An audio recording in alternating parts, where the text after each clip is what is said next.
Ils ont sauvé certaines maisons, notamment dans le secteur où on était ce matin, aussi grâce à l'aide des habitants qui en amont avaient fait tout un travail de débroussaillage autour de leur maison, à plus de 50 mètres de leur maison, et c'est ça aussi qui a permis de sauver leurs habitations, ce qui sauve certaines de ces maisons. On a rencontré ce matin des sinistrés qui heureusement ont eu qu'une partie de leur maison qui a été détruite. Ce sont les vignes qui sont tout autour et qui permettent d'éviter la propagation du feu. Malgré tout, les pompiers reviennent régulièrement chez eux dès qu'il y a des foyers résiduels pour tenter de les noyer et éviter toute reprise de feu, parce que dès ce matin, les pompiers nous le disaient, ils redoutaient que le vent reprenne, et avec le vent évidemment ça peut redonner des reprises de feu. Donc les pompiers sont très vigilants, même après la nuit qu'ils ont passée hier. Ils étaient encore très motivés et sur le terrain ce matin, et ils savent que leur mission est loin d'être terminée désormais, puisque le feu est loin d'être fixé, loin d'être maîtrisé. Il y a encore beaucoup de foyers résiduels tout autour dans la zone.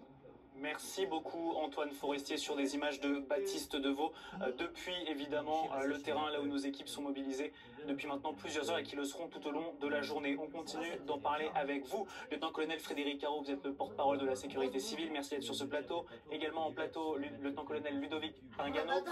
Vous êtes consultant en gestion de crise BFM TV et fondateur du cabinet Atrisque. Et puis également à distance, nous sommes en direct avec la présidente du conseil départemental de l'Aude, Hélène Sandranier. Merci beaucoup d'être avec nous sur BFM TV. Madame Sandranier, quelle est la situation à 15h35? Est-ce que vous avez des nouvelles informations à nous communiquer? Disons que les informations que j'ai à vous communiquer sont celles évidemment du début d'un changement de vent, hein, d'une inversion, avec toutes les incertitudes que cette inversion peut générer, voilà, sur un plan opérationnel. Est-ce qu'il y a eu Mais ce que je voudrais surtout exprimer, allez-y, là je peux. C'est la désolation qui nous frappe. C'est aussi l'engagement des pompiers, de ceux de l'Aude, de ceux qui sont venus de la France entière pour nous aider, et l'immense solidarité qui se met en œuvre. Ça me paraît être essentiel à exprimer. Bien sûr, il y a d'autres questions qui viendront après. Nous les poserons en temps et en heure, mais pour l'instant, il faut se battre, les pompiers se battent, et rien n'est terminé, bien évidemment.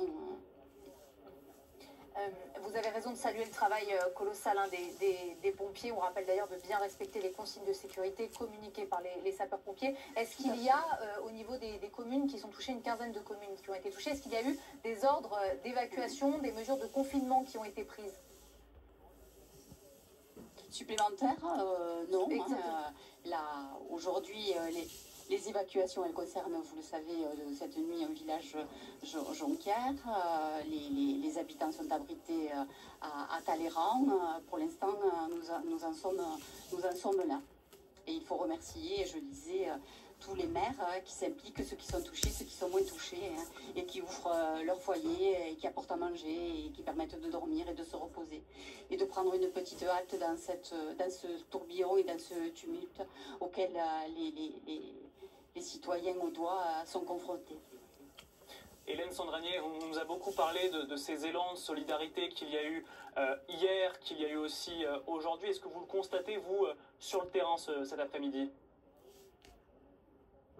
Oui, bien sûr, je le constate. Je parlais il y a quelques instants avec le maire d'un petit village, Talleyrand, le feu s'est arrêté aux portes de ce village. Et dans le village, immédiatement, le foyer a été ouvert, le boulanger a amené le pain, la supérette a amené toutes les caisses qu'elle avait à disposition de fruits frais, de légumes, etc. Non. Tout ça est à l'heure. Vous savez, l'Aude est une terre de résilience et de solidarité. Et de ce côté, nous n'avons aucune crainte. Nous, nos craintes, elles sont sur l'avenir. Depuis début juin, nous avons quasiment eu 4 feux, autant de feux que de week-end. Et chaque fois, l'intensité a franchi une étape supplémentaire. Et nous ne pouvons pas continuer ainsi. Il va falloir que le gouvernement entende nos demandes. Vous savez, le département, c'est le fait le reparti, ça y est. Du SDIS. Et il va falloir que l'État vienne nous aider, sinon nous n'arriverons pas. Le fait reparti, ça y est. Alors, ouais, viens voir. J'ignore si vous ça y est. à nous vous entendre. Vous parliez à l'instant du gouvernement. Oh Justement, il y a ce putain. déplacement de Bruno Retailleau et François Bayrou qui Oh, a le attendu bordel. une vingtaine de minutes. Quelles Ça, sont c'est- les demandes, les annonces que vous Ouais, le vous vent s'est espérez de la relevé, part donc du le feu gouvernement? repart. Hein. Regarde, plus de 16 000 hectares, ça fait 17 000. On va arriver à 20 000. Tu vas voir. Est-ce que vous m'entendez? Vous m'entendez, Hélène Sandradier? Mais non, t'entends pas, t'es que nous quand il y a l'hélicoptère. Je crois qu'on a perdu Hélène Sandradier. Mais non, t'as pas perdu, elle est là. Le terrain un petit peu plus tard, mais on va faire un petit point, Valentin, sur les conditions météo. Oui, Hélène Sandradier le disait, il y a des incendies depuis maintenant plusieurs semaines dans le sud de la France, notamment. Ah bon, on le savait pas. Hein. J'étais pas au courant, cette image moi. impressionnante, Kevin, cette image satellite qui vient d'être publiée en fin de matinée, c'est ça? Oui, elle a été réactualisée. On vous montrait déjà dès hier soir une image satellite du cœur chaud de l'incendie. Il y en a une autre qui a été réactualisée, que l'on va voir voilà, à l'instant. Alors c'est un petit peu moins rouge qu'hier, mais pour autant, vous voyez quand même cette surface qui a brûlé, cette surface qui brûle encore, qui reste extrêmement chaude, avec en début d'après-midi toujours de ce secteur ce vent de secteur nord-ouest qui plonge vers la Méditerranée, vers le sud-est, et il emporte, on le voit au large des côtes espagnoles également, cette fumée. Ce qui est en train de se passer, et c'est ce que l'on vérifiera peut-être sur une autre animation satellite, c'est que ce nuage de fumée, il va changer de place, il va changer d'orientation, puisque l'on attend maintenant la mise en place d'un vent marin sur la côte, sur cette partie ici occidentale du golfe du Lion, qui entraînera ensuite un vent d'OTAN vers le midi toulousain. Donc en fait, le vent va changer de direction, pour être très simple pour nos téléspectateurs,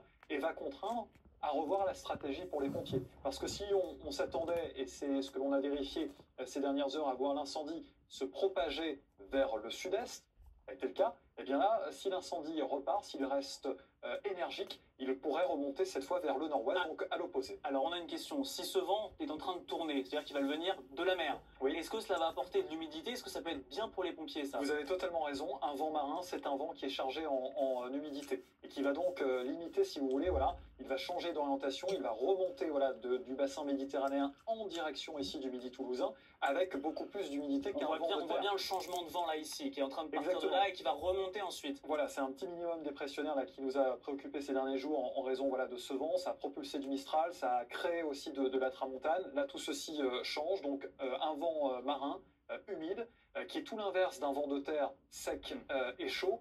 Bon, pour autant, ne nous réjouissons pas trop vite, le feu n'est pas fixé. C'est ça, voilà ce que j'allais dire. On va pas parler trop vite. Hein. Ne sont pas bonnes du tout. S'il y a du orange sur nos cartes météo des forêts pour le risque d'incendie, malheureusement, il y aura sans doute aussi du orange dans les prochains jours, non pas que pour le risque d'incendie, mais pour le risque de canicule, des températures qui vont s'envoler et très très haut, parfois 37-38 degrés. Merci beaucoup, Kevin. On va retrouver Maëva, on va tout de suite aller voir le terrain. Oui, tout à fait. On va retrouver notre envoyé spécial Antoine Forestier. Vous êtes avec Baptiste Deveau du côté de Saint-Laurent de Cabreris. Et vous suivez, évidemment, on était avec vous il y a quelques minutes, l'évolution de cet incendie depuis hier. Désormais, vous êtes toujours aux côtés des pompiers. Racontez-nous, est-ce qu'il y a de nouveaux éléments à nous communiquer?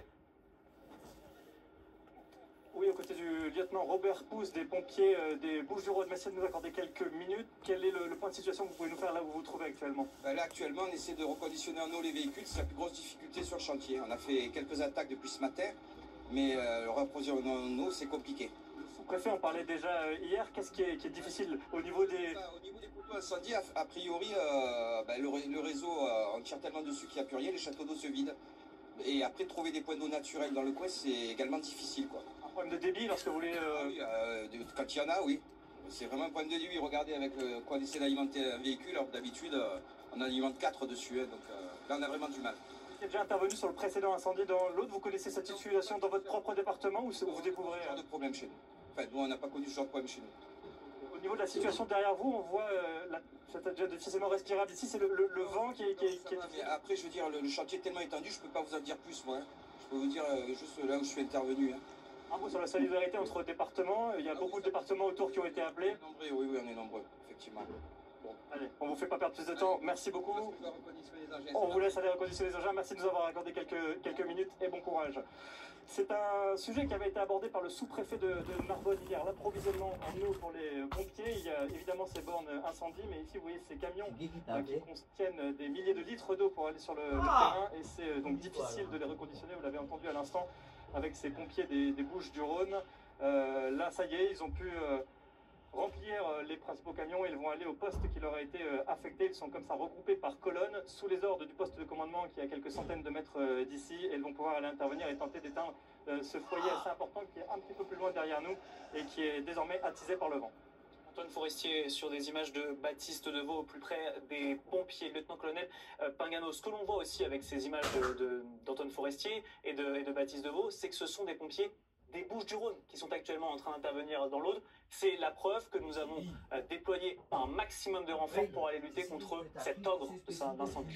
Ah oui, mais alors, effectivement, des pompiers des Bouches-du-Rhône, mais des pompiers du Var, des pompiers des Alpes-Maritimes, mais aussi des pompiers du Finistère, des pompiers du Loiret, des pompiers d'Indre-et-Loire. Ce sont des pompiers de toute la France qui sont mobilisés sur le dispositif. Donc ça, c'est quand même quelque chose d'extrêmement important.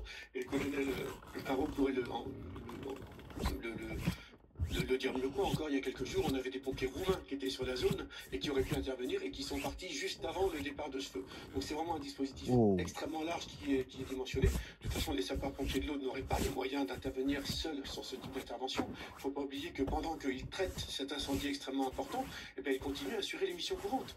Le secours à victimes, les feux d'habitation, les accidents de circulation et toutes les missions d'urgence, et j'insiste bien sur ce thème d'urgence parce que les sapeurs-pompiers ne sont pas là pour faire du social, ils sont là pour intervenir sur des missions urgentes. Donc c'est tout le dispositif pensé au niveau national qui s'est mis en route pour pouvoir apporter. Il est bien reparti le feu. Mais ça aurait pu être un autre département, tous les renforts nécessaires pour pouvoir maîtriser au mieux la situation. Alors Madame Hélène Sandranier, présidente du conseil départemental de l'Aude, est toujours en ligne avec nous. On avait perdu la connexion, on a pu la retrouver. Madame Non, Sandranier, t'as pas perdu la connexion, c'est juste qu'elle a un Canadair. Peut-être déjà assisté c'est passé, c'est toi qui crois, mais toi t'es un peu zinzin. Beaucoup plus important, beaucoup plus impressionnant. Ah, il est incomparable, hein. Il est effrayant par son étendue, il est effrayant par sa force. Non, non, nous rentrons dans une autre dimension, hein. Il faut complètement que les stratégies qui sont aujourd'hui mises sur la table, les stratégies qui sont pensées doivent être reconsidérées à l'aune des incidents climatiques auxquels nous sommes confrontés. Et bien sûr, y adapter les moyens qui vont avec. Merci beaucoup Madame Sandranier d'avoir été en direct sur BFM TV. Je rappelle que vous êtes présidente du conseil départemental de l'Aude. Également sur ce plateau, le lieutenant-colonel Frédéric Haro. Vous êtes le porte-parole de la sécurité civile. On les voit, ces Canadair qui sont de la sécurité civile, en grande partie en train de faire plusieurs largages, heure après heure, minute après minute. Comment cela se passe pour ces pilotes de l'extrême? Comment ils font pour gérer et attaquer ce feu? Alors, on a un ensemble de moyens aériens. On voit les Canadair, effectivement, très caractéristiques, jaunes et rouges, qui sont capables d'écoper et de larguer en eau. Mais c'est un moyen aérien parmi d'autres. On a des Dash, qui sont des avions encore plus gros, qui peuvent larguer jusqu'à 10 000 litres, là où un Canadair en largue 6 000. On a des Air Tractor, plus petits, à 3 000 litres. On a des hélicoptères lourds, des hélicoptères légers. On a des hélicoptères départementaux qui complètent. Au total, la flotte de la sécurité civile, c'est 39 machines, plus une dizaine d'appareils départementaux, ce qui monte à une cinquantaine de machines. Donc tous ces appareils-là travaillent conjointement avec les forces au sol, et c'est la combinaison du travail au sol et aérien qui permet de venir à bout des flammes. Alors comment ça s'organise? À quel moment on va privilégier plutôt des moyens aériens? C'est sur les zones qui sont difficiles d'accès? Comment est-ce que ça se passe? Alors ça se passe assez naturellement, d'abord parce que tout le monde est formé ensemble. Dans notre école nationale de formation au feu de forêt, tous les pompiers de France, notamment les cadres, vont se former. Les formations et les entraînements se font avec les pilotes. Tout le monde se connaît et travaille ensemble, a l'habitude de travailler ensemble. Dès lors qu'on va avoir un sinistre, d'abord, on va essayer de le détecter le plus tôt possible, notamment avec des guets aériens armés, des avions qui patrouillent pour détecter les feux naissants et être en mesure de les détecter le plus rapidement possible et d'intervenir le plus rapidement possible. Ça, c'est la doctrine française. C'est la doctrine française. Et puis, dès lors que le feu prend un petit peu d'ampleur, qu'on va devoir organiser ce qu'on appelle un chantier, eh bien, on va s'organiser en général, de manière un peu simpliste, mais on va donner aux moyens terrestres les zones avec de l'habitat. Les pompiers vont aller défendre les points sensibles, défendre les habitations, sauver les gens. Et puis les zones les moins accessibles, purement boisées, aux moyens aériens, parce qu'ils ne peuvent pas larguer sur des endroits avec des potentielles personnes dessous. Et donc répartir les les organisations opérationnelles en conséquence. Merci beaucoup, lieutenant-colonel Haro. Vous restez avec nous, on va évidemment continuer d'évoquer tout cela dans les prochaines minutes. Je vous rappelle que 16 000 hectares ont été parcourus désormais par cet incendie dans l'Aude, l'incendie le plus important du 21e siècle. Plus de 2000 pompiers sont actuellement mobilisés sur ce brasier. 500 engins sont également sur place, 7 Canadair, 3 Dash qui sont dans les airs et qui multiplient les largages pour tenter de contenir et de diriger le feu. C'est ce que nous disaient les pompiers, des pompiers venus de toute la France, des renforts du Finistère, des renforts du Bouches-du-Rhône, du Var. C'est bref, tout un dispositif important qui est évidemment sur place dans l'Aude et nous retrouverons nos reporters dans un instant. À tout de suite.